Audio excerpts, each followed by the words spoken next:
friends, how's it going? It's me, Betty Jean. So while I was in the midst of getting ready for my day and filming this look and stuff like that, I was watching some YouTube just kind of in between when I wasn't having to talk to a camera, and I saw my friend Prue upload her kind of participation to my friend Lisa's tag, the bad and the boring tag. And it's funny because I was actually planning on filming a chatty video like right now after I filmed this look, and I wasn't sure what I was going to film. I was pretty sure I wanted to do a tag video, but I didn't know which one, and then this one popped up on my subscription feed, so it works out because I think this tag is really fun. It's really cool. Lisa uploaded this in November. I don't know how I missed it. I'm glad I refound it because it's such a cool tag. I like these questions and I'm ready to get into it. It's just kind of talking about the things that I don't like, basically. I don't really have much else to say about this. I will have Lisa's video down below, so go check that out, and let's get on to these questions. There are 10 questions, and the first one is a foundation finish you don't like. In case you're new here, you guys already know this. I do not like matte foundation. It does not look good on me. I have more normal to dry skin, and I just do not like the finish of it. I like to be very glowy, very dewy, very sweaty looking. I think it looks lovely and youthful and just delicious. I am not a matte finish kind of person. On occasion, I'll think, you know what, I should try a matte foundation, see how it goes, and I always hate it. Like, I got the ColourPop matte one. I think that's the most recent one I got. I didn't like it at all. I ended up giving it to a friend. Just not a matte kind of girl, you know. Number 2, the worst mascara you've ever tried. Oh my gosh. It's been years since I tried this because I've been cruelty-free for quite a while now, but way back before I even knew what cruelty-free was, I tried the Benefit Roller Lash. When I tell you how much I hated that mascara, I can't even explain it. I tried it and I immediately got rid of it. I think I gave it a good week. I tried it for a little while. I did not like it, and you can't really give mascara away, so I threw that away. Yeah, it was bad. It made my lashes look very clumpy. It made them look very stringy. Like, literally, they looked clumpy and stringy. They were not very long. They were not very black. It was just very not good. But I feel like I've had a pretty even divide talking to people about it. People either loved it or they hated it. I hated it. I hated it so much. I don't think I've ever hated a mascara like I hated that one. Number 3, one thing you tried once and then threw away. Oh my gosh, the Laura Lee Party Animal palette that we got in BoxyCharm last summer. Whew, hated that palette. It was just awful to work with. The pigmentation was just so hard to blend out. It was just awful, awful, awful. Usually I try to find someone to donate my things to if I don't like them or if things didn't work out for me. I just threw that in the trash. I was like, I'm not gonna bestow this upon anyone. It's awful. Complete garbage. Number 4, the most boring eyeshadow palette you own. Let me go look real quick. All right, I grabbed some palettes, and it's not to say I don't like these palettes, but as far as the color story goes and what I gravitate towards, these 4 are my most boring. I have the Anastasia Modern Renaissance. I loved this when I got it. I used it all the time. There are so many dents in all of these shades, but this is a very boring color story to me now. It's not something I would live, breathe, die for. The Morphe Jaclyn Hill Ring the Alarm. It's not my color story. I don't gravitate towards these warm orangey tones very often, so it's a fairly boring palette in my mind. As much as I love this one, this palette introduced me to my love of yellow. The ColourPop Yes Please palette is quite boring. It just is. It's just, I mean, you guys can see the color scheme that I find boring.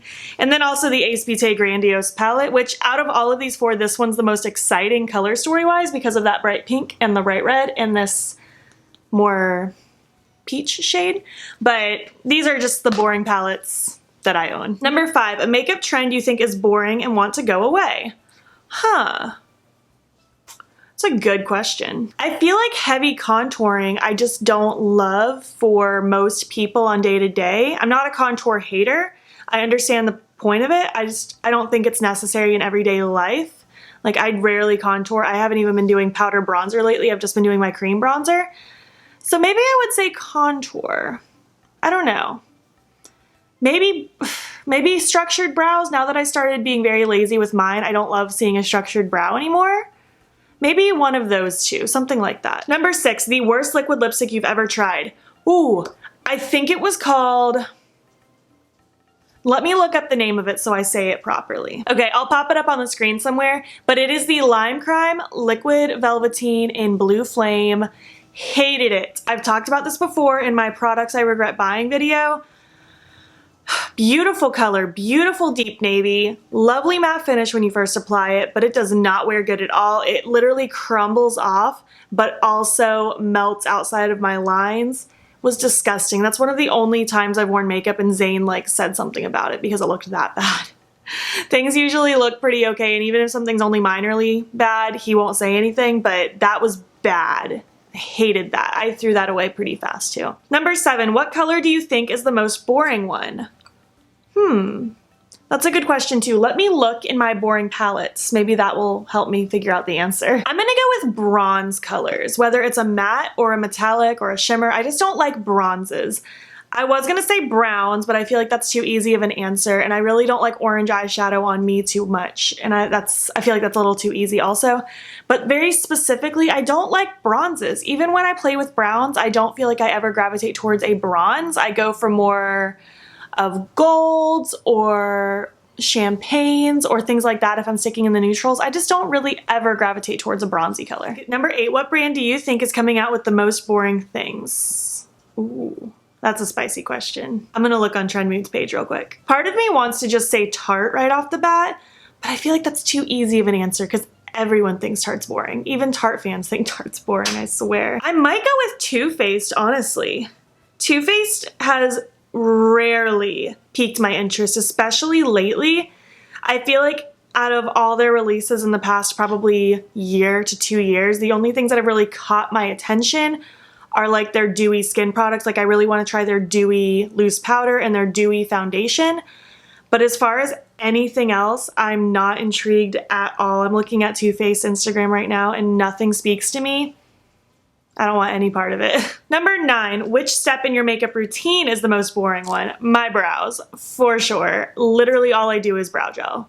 It's so simple. It takes me literally less than a minute because I just don't have the patience or time, and I just don't care that much. Just brow gel. It's so simple and I love it. And lastly, number 10, if you had to choose between a good base and a bad eye look or a bad base and a good eye look, which would you choose?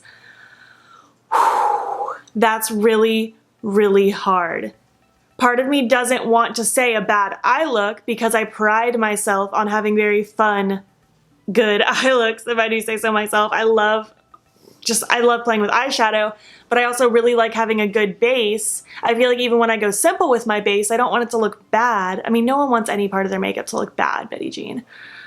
I feel like this answer is going to surprise a lot of people, but I think I'm going to go with good base, bad eyeshadow for a couple reasons. I've definitely had bad face makeup days and I feel so incredibly self-conscious all day long. I hate the way I just feel about myself when my base makeup looks bad. I can't take it. Like, it can be simple, it can be very plain and minimal, but if it's like done up and looks bad, I hate it. I hate it so much. Not to say I don't like when I have a bad eyeshadow day, but I feel like I could live with it a little bit better than if I had a bad base. And also, I wear glasses a lot, so my glasses can kind of hide my eyeshadow too. It's a little bit of a loophole, but I'm gonna take advantage of that loophole because I just can't imagine having like really bomb eyeshadow look and then bad face makeup. I can't imagine that at all. Ugh, no. Well, that's it for this tag. I know it was a short one. It was a cute one. I liked it. I would love to hear your answers. If you have a YouTube channel, I tag you to do this because it's fun to just kind of think about the bad points in your makeup collection and just makeup journey. But also, if you don't have a channel, I would still like to hear your answers to any or all of these questions. If you want to chat with me, it would be very fun. If you enjoyed this tag video, please make sure to give it a thumbs up. And again, I really like doing tag videos, so if you have any more suggestions for more tags, then please let me know which ones you want to see so I can know about them. If you're not already, please hop over to my Instagram. It's beautbean. Follow me there. I post every single day, and don't forget to subscribe here before you leave. I post at least 5 days a week, but it's usually 6 or 7. Thank you so much for watching, and I will catch you in the next one. Okay, bye.